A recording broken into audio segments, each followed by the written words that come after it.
Hey everybody, it's Big Ed here, and I am here today on the Big Ed Show with Andrew Archer, who is with Brenner, Spiller, and Archer, and he's one of the partners with the company. Andrew does primarily bankruptcies, but he also does real estate transactions, and I thought it'd be great for him to share some of his knowledge with us today in regards to like what to look for, and also, if somebody's having an issue with bankruptcy or maybe, saving their home. So, Andrew, like some of the things that I know people come to you with is a lot of times they're in dire straits. What are some of the things that you can do to maybe help somebody with bankruptcy or foreclosure or something like this? Sure. So I'm Andrew Archer. I'm one of the attorneys. I'm the managing attorney of our firm, Brenner, Spiller, and Archer. We're primarily located in South Jersey. Our main office is in West Berlin, but we do have three satellite offices, one down in Vineland, one in Freehold, and one in Mount Holly. And the way it works today is that almost everything's virtual, so we pretty much can service the entire state of New Jersey. Our law firm specializes in bankruptcy law. We've been around for over 40 years. One of the attorneys is Brad Spiller. He's been practicing for over 40 years in the bankruptcy field. He also handles the personal injury for the law firm as well. But we're going to mainly focus on bankruptcy today. So a lot of clients will call me when they're overwhelmed with their credit card bills. They just can't keep up with it. Maybe they've had to do some house repairs and they've been paying the minimum payment and it doesn't get anywhere. Basically, they're just treading water. Mm-hmm. And sometimes a Chapter 7 bankruptcy can actually get rid of all that debt. So kind of going into what exactly that is, if your income is not enough to cover your basic living expenses and there's no significant assets that you own, we can put you in a Chapter 7. And the Chapter 7 lasts about 4 to 6 months. It wipes out all of your credit card debt, all of your medical bills. Sometimes you can get rid of back taxes. There's special rules with that, but if you owe the IRS some money, a lot of times we can get rid of that in that bankruptcy as well. There's really no monthly payments. So, fees for that, the bankruptcy court charges about $338. You'll have to do a credit counseling course. Congress says you must complete this course before you file. That's going to range anywhere from $10 to $30. And then whatever the attorney fees are. It's the good thing about South Jersey, it's a little bit cheaper for attorney fees in North Jersey. Or sometimes down in South Jersey, you might be paying an average of maybe $1,500 to $1,800 to file your case, where up in North Jersey, it can go all the way up to $3,000. After you file your case, you're going to have to do a credit counseling course Right. again. So it's a financial management course before you get out. You'll have a meeting of creditors that you'll have Mm-hmm. to attend. That's where the bankruptcy trustee gets appointed to oversee your case to make sure that all your assets are exempt so you can keep them all, and that you don't have enough money at the end of the month to repay your bills. It lasts less than 5 minutes. It's nothing stressful. It's not like the stuff you see on TV. Right. Basic questions. It's not too bad, and then you get your discharge. So So what's the difference between if somebody says, a chapter 13 versus the chapter 7? I know you just mentioned what a 7 was, where you pretty much get your debt alleviated, but why would somebody do a 13 rather than a 7? sure. And Chapter 13 is a repayment plan. So you're making monthly payments for 3 to 5 years. And in this plan, you have to tell everybody, the court, all your creditors, the trustee, what you want to accomplish. So a lot of times, the primary reason for the Chapter 13 is someone fell behind on their mortgage and they're facing foreclosure and they don't know what to do. Maybe they can't get a loan modification. Maybe there's no funds from the government under COVID relief programs and they don't have any other options. So they file the Chapter 13, and in the month that you file it, the month directly after, you start making your regular mortgage payments, plus you make an additional payment to the bankruptcy trustee. And for example, let's just say you're about $10,000 behind on your mortgage, where you're going to make monthly payments for 3 to 5 years to cover that $10,000 back payment. The good thing about this is once you file these bankruptcies, whether it's a 7 or a 13, the automatic stay goes into place. The automatic stay, the best way to describe it is like a shield around you. Creditors can't mail you to collect. They can't call you to collect. They can't continue or resume with the foreclosure. They have to allow you to complete your bankruptcy. And then at the end of the day, you're going to be caught up on your mortgage. There's other plans though that you could do too. Like maybe you fell behind on your car payments. Well, we can actually either pay those missed car payments back, or we could actually pay the car back in full. So say maybe you're struggling, you need some relief, you've got 3 years left on your car payment, and the payment's $400. But if we stretch that out into 5 years in a bankruptcy, then your car payment is going to be that much less. Of course, you won't get the title to the end of the 5 years, but it's a good way to almost like immediately lower your expenses at times. Also unique with the car is that, not so much in the market now, but once things kind of change because the car values are really high, if you've actually owned your car for 2.5 years, you can actually pay back what it's worth in the bankruptcy. And if the interest rate, say it's over 10%, it Right. doesn't matter how long you've owned the car, you can actually pay that back at a reduced interest rate in the bankruptcy as well. And that reduced interest rate's kind of tied to the Fed interest rate. So I know it's a little bit high now, but 2 years ago, we used to be able to pay back cars at like 5.5%. Oh, that's great. So right now, it'll probably be like 8%.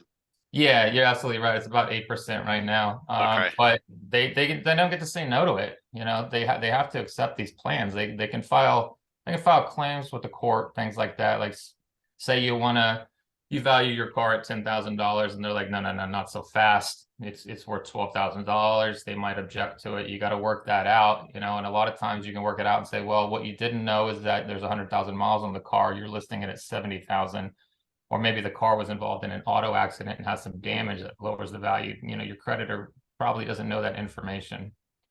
So basically, what you do as the attorney is you oversee this process, you walk them through it, but you also provide some strategies. Now, some things, what can you not include in a bankruptcy? Because I know there's some things that you cannot. Yeah, there are definitely some things you cannot. So we talked about the real estate taxes before. If you owe real estate taxes for the last 3 years, you're not going to be able to get rid of those. And it's 7. In a 13, if you owe taxes for the last 3 years, you're going to have to pay those back also. Uh, Child support, alimony, can't get rid of those things. Anything that they might allege like fraud, like say you wanted to get kind of cute and run up your credit card debt right before you file bankruptcy. For a lot of times they'll be like, nope, not so fast, you can't do that. You use those cards within the last 90 days is usually a good rule for that one. You don't see it that often anymore, Right. but you used to see it back in the day. Well, I think when people, the more information they get out there, the more the better. What about student loan debt? I mean, I know a lot of people talk about student loans, student loan Yeah, debt. So what there's about definitely that? a lot of interesting stuff going on with student loans right now. So a lot of people know about the Biden administration giving you the $10,000 Hmm. discharge or whatnot, but that is actually went through the court system and is actually with the Supreme Court. They're going to hear it this year and they're going to rule on it. Usually those rulings don't come out until about June or July. So everybody that has, some student loan debt and they're waiting on discharging $10,000 of it, they definitely want to keep an eye on the Supreme Court rulings over the summer. Hmm. Also recently with student loans, usually as a general rule, you can't get rid of them. You Right. used to be able to get rid of them before 2003, but not anymore. However, things are changing. So actually just a month ago, the Department of Justice issued a memorandum to their attorneys, and they basically said, if you want to file what's called an adversary hearing in your bankruptcy, so you do need to file bankruptcy, and then your attorney needs to file this adversary hearing. And what is that? It's basically like a trial, like you see on TV with testimony and different stuff given and discovery and all that. And you're trying to discharge your student loans, and it's a 4-part test for this. It's extreme hardship, basically. So a lot of Yeah. times back before they came out with these new rules last month, unless someone came in and said, I went to school, I have $100,000 of student loan debt, I went to be a doctor, and I had Mhm. this accident, and my hands are gone, I can't do anything Yeah. anymore. Now it's worthless to them. Yeah, it's extremely difficult to get rid of them. It's not impossible. We have to file that adversary hearing, and then the Department of Justice with the new rules, they're getting involved now. There's this new form that you have to fill out, send it over to the Department of Justice. They'll look at it. So they're trying to relax the rules on this so that you can discharge it in bankruptcies. Okay. Yeah, one of the hard parts though is We're gonna just hold on one second, Andy. yeah, Just hold on one sec, okay? And save that thought. about that. Okay. All right. So Andy, we were talking a little bit about, sorry, we had to take a quick break for a second there, but we were talking about student loan debt, and you were mentioning some sort of some things are happening with the government, some things that they were making some changes, and maybe there could be a possible way if there's a hardship of some sort for student loan debt. So what about that?